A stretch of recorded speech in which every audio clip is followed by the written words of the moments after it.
সলাৎ নাই, ইসলাম নাই। সলাৎ নাই, সে ব্যক্তি মুসলিম না। সোজা কথা শুনেন, সলাৎ অস্বীকার করে সে ব্যক্তি মুসলিম না। নবীজি বলছেন, মান তারাকা সালাতান মুতাআম্মিদান ফাকাদ কাফারা। কেউ যদি ইচ্ছা করে সলাৎকে অস্বীকার করে ছেড়ে দেয়, সে ব্যক্তি কি হয়? কাফারা, কুফরি করে। সলাৎ না পড়ার কারণে ইমামগণ বলেছেন তাকে মুসলমানদের কবরস্থানে দাফনও করবা না। কোন কোন ইমাম বলেছেন তাকে জানাজাও দিবা না। কোন কোন ইমাম বলেছেন তাকে জেলখানায় বন্দী করে রাখবা। কোন কোন ইমাম বলেছেন তাকে মৃত্যুদণ্ডের শাস্তি দিবা। আমি এমনি এমনি বলতেছি না, ইমামদের কওলগুলো পড়ে দেখেন। নামাজ না পড়াটা যেমন তেমন পাপ না তো, ইচ্ছা হইলে পড়লাম, ইচ্ছা হইলে পড়লাম না, এমন না।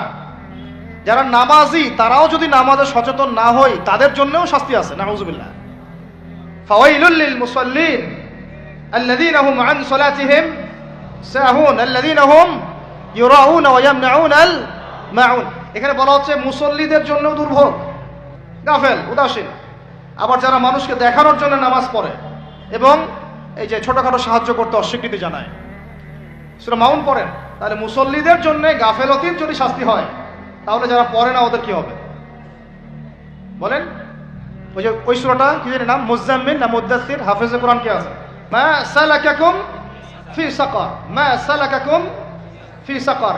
জাহান্নামে যখন ঢুকানো হবে, এই ফেরেশতারা জিজ্ঞাসা করবে, কিসে তোমাদেরকে জাহান্নামে নিয়ে আসলো, কি পাপ করছিলা? তারা বলবে, তখন তারা বলবে ক্বালু, তারা বলবে, ওই জাহান্নামীরা বলবে, লাম নাকু মিনাল মুসাল্লিন। কি বলবে তারা? লাম নাকু মিনাল মুসাল্লিন, আমরা মুসল্লি ছিলাম না, আমরা নামাজ পড়তাম না। তাহলে বেনামাজির পরিণতি কি? জাহান্নাম। ওয়ালাম নাকু নুতঈমুল মিসকিন, আর আমরা মিসকিনদেরকে খাবার দিতাম না। সুবহানাল্লাহ। আল্লাহ পাক আমাদেরকে সালাত আদায় করার তৌফিক দান করেন। রমাদান মাসে শক্ত করে নামাজ ধরবেন ইনশাআল্লাহ, আল্লাহ পাক তৌফিক দান করেন। 5 ওয়াক্ত নামাজ চেষ্টা করব জামাতে পড়ার জন্য। যদি জামাত ছুটেও যায় তাও পরে জামাত করে নেবেন, সেটাও না পড়েন অ্যাটলিস্ট বাসায় পড়বেন। রাজি আছেন? এই যুবকরা কি হলো, বসো বসো, অল্প সময় বসেন। আরে আপনাদের চেয়ে আমার তারা বেশি। আমি 4 ঘন্টা সফর করে আসছি, আবার 4 ঘন্টা সফর করতে হবে আমাকে। আপনারা তো এখান থেকে বাসায় চলে যাবেন, আপনাদের বাসায়।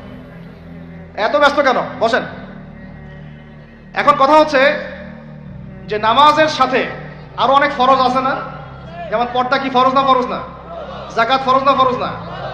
তারপরে আল্লাহ পাকের আনুগত্য করা, এটা ফরজ না? ফরজ না? রাসূলের আনুগত্য, তাওহীদ ফরজ না? সুন্নাত। এই জিনিসগুলো, ফরজগুলোকে শক্ত করে ধরবো ইনশাআল্লাহ। রাজি আছেন? তাহলে 4 নাম্বার হচ্ছে রমজান, এটা কি 5 নাম্বার না? 5 নাম্বার, রমজান মাসে ফরজ ইবাদতগুলোতে সর্বোচ্চ গুরুত্ব দিব ইনশাআল্লাহ। রাজি? 6 নাম্বার হচ্ছে, এটা কত, 6 বলছি? 5। 6 নাম্বার হচ্ছে ফরজের পাশাপাশি সুন্নত এবং নফলের পাবন্দি। ফরজের পাশাপাশি সুন্নত এবং নফলের পাবন্দি, মানে দেখেন ফরজ নামাজের আগে পিছে অনেক নামাজ আছে না সুন্নত? দৈনিক 12 রাকাত সুন্নত যে ব্যক্তি পড়বে তার জন্য জান্নাতে ঘর নির্মাণ করা হবে। কোন 12 রাকাত?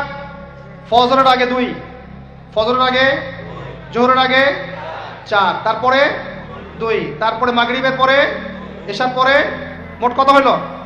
12। এই 12 রাকাত নামাজ যে ব্যক্তি দৈনিক পড়বে তার জন্য জান্নাতে ঘর নির্মাণ করা হবে। তো রমজান ছাড়া এগুলো ধরার উত্তম কোনো সময় আছে? অনেক সময় মিস হয়ে যায়, রমজানে যারা ধরি আমরা, আল্লাহ পাক তৌফিক দান করেন। এর পাশাপাশি দেখেন দৈনন্দিন অনেক সুন্নতের আমল আছে না? বিভিন্ন কাজের দোয়া, মাসনুন দোয়া, জিকির আজকার, এগুলো আছে না? এই প্রত্যেকটা কাজকে শক্ত করে আঁকড়ে ধরবো ইনশাআল্লাহ, আল্লাহ পাক তৌফিক দান করেন। আমিন।